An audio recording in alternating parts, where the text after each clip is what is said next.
Kamusta na po kayong lahat mga kabayan? Bago ko nga pala makalimutan, gusto kong malaman ninyo na Angeles family ang kumupkop sa amin dito sa Macau.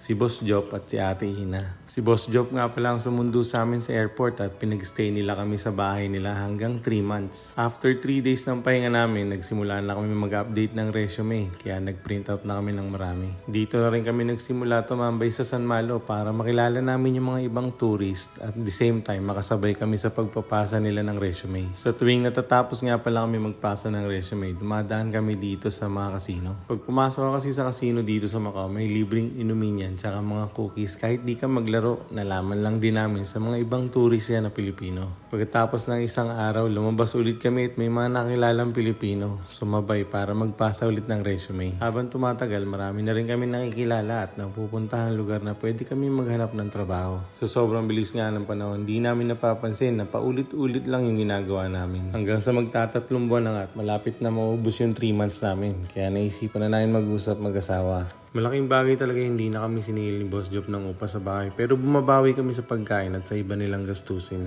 Si Boss Job Angeles nga pala, kasama namin siya dati sa Dubai sa isang company. Ito nga't napag-usapan namin mag-asawa na mag-U-turn sa may border para ma-extend yung stay namin at makahanap pa ng trabaho. Abangan niyo nga pala yung next episode para malaman niyo kung ano talaga ibig sabihin ng U-turn.